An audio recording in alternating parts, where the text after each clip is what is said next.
Donald Trump कैसे संतुलन साधेंगे? America की इंडो पैसिफिक रणनीति को क्या डोनाल्ड ट्रंप बदल सकते हैं? डोनाल्ड ट्रंप के दोबारा राष्ट्रपति बनने से अमेरिका की इंडो पैसिफिक रणनीति में बड़े बदलाव की संभावना है। ट्रंप का फोकस चीन को संतुलित करने, भारत के साथ संबंध मजबूत करने और क्षेत्रीय सुरक्षा को नया आकार देने पर जोर रहेगा। डोनाल्ड ट्रंप का अमेरिकी राष्ट्रपति के रूप में दोबारा चुना जाना वैश्विक राजनीति में एक महत्वपूर्ण मोड़ है। एक असाधारण रूप से अशांत हुआ समय है ये, जहां ट्रंप का पहला कार्यकाल काफी विवादित रहा। वहीं अब उन्हें दोबारा चुने जाने को कुछ लोग एक स्थिरता लाने वाला कदम मान रहे हैं, खास तौर पर गाजा और यूरोप में संघर्ष को खत्म करने के उनके वादे के कारण। यह बदलाव वैश्विक राजनीति की अनिश्चितता और अमेरिकी नेतृत्व के महत्व को दिखाता है। ट्रंप प्रशासन की विदेश नीति, आर्थिक प्राथमिकताओं और वैश्विक भूमिका को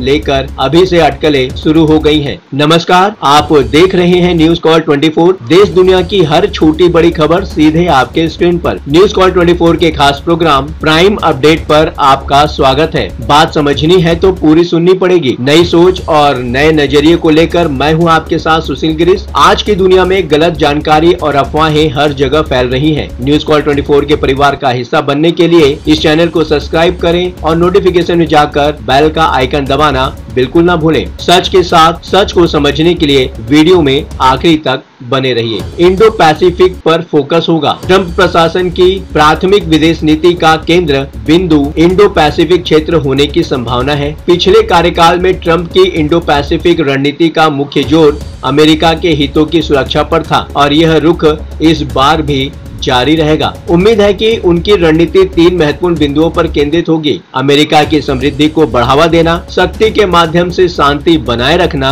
और क्षेत्र में अमेरिकी प्रभाव को मजबूत करना। ट्रंप की चीन को लेकर सख्त नीति जारी रहेगी, जिसका उद्देश्य आर्थिक और सुरक्षा मामलों में चीन के बढ़ते प्रभाव को संतुलित करना है। इस रणनीति में भारत, जापान और ऑस्ट्रेलिया जैसे अमेरिकी सहयोगियों से सक्रिय भूमिका निभाने की अपेक्षा की जाएगी। सबसे पहली बात उठती है चीन पर। वॉशिंगटन में चीन को एक प्रमुख सुरक्षा और आर्थिक चुनौती के रूप में देखा जाता है। ट्रंप के दूसरे कार्यकाल में यह संभावना है कि अमेरिका और चीन के बीच व्यापार असंतुलन को ठीक करने के लिए सख्त कदम उठाए जाएंगे। ट्रंप ने हाईटेक चीनी आयात पर शुल्क लगाने का इरादा जताया है और संभावना है कि ये शुल्क अन्य उद्योगों में भी बढ़ सकते हैं। यदि ट्रंप ने उच्च शुल्क लागू किए तो आपूर्ति चेन प्रभावित होगी और पूरे इंडो पैसिफिक क्षेत्र में व्यापार संबंध बदल सकते हैं। ट्रंप की नीति अमेरिकी व्यवसायियों को चीन से दूर विविधता लाने पर जोर देगी, जिससे अन्य इंडो पैसिफिक देशों के साथ साझेदारी तेज हो सकती है। अब बात करते हैं भारत की।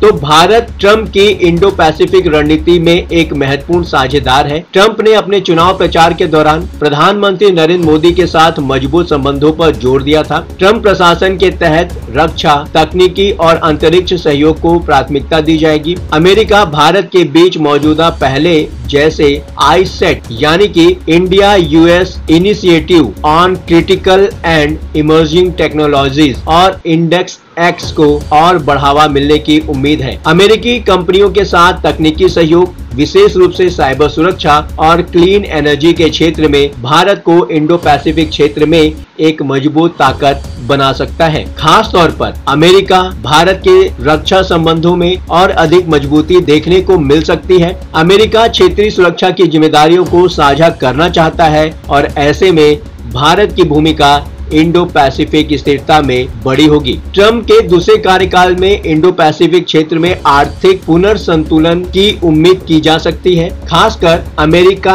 चीन संबंधों में बदलाव के चलते। यदि उच्च व्यापार शुल्क लगाए गए तो क्षेत्रीय अर्थव्यवस्थाओं पर असर पड़ेगा और देशों को अपने आर्थिक संबंधों को फिर से परखना पड़ेगा। ट्रंप का रुख बहुपक्षीय संस्थाओं पर भी असर डालेगा, क्योंकि वे ऐतिहासिक रूप से द्विपक्षीय समझौतों को प्राथमिकता देते हैं। ऐसे में अमेरिका का एशियन जैसे क्षेत्रीय संगठनों के प्रति समर्थन कम हो सकता है। ट्रंप का इंडो पैसिफिक विजन मध्य पूर्व से जुड़े बिना पूरा नहीं होगा। उनके पहले कार्यकाल में अब्राहम अकॉर्ड्स जैसे समझौतों ने क्षेत्रीय भागीदारी को मजबूत किया। ट्रंप के दूसरे कार्यकाल में वे मध्य पूर्व को इंडो पैसिफिक के साथ जोड़ने के लिए व्यापार और कनेक्टिविटी के क्षेत्र में नए अवसर तलाश सकते हैं, खासकर ऊर्जा और इंफ्रास्ट्रक्चर में। ट्रम्प के प्रशासन का यह संतुलन घरेलू प्राथमिकताओं के साथ साथ एक सक्रिय इंडो पैसिफिक रणनीति को बनाए रखने की कोशिश करेगा। ऐसे में इंडो पैसिफिक के देश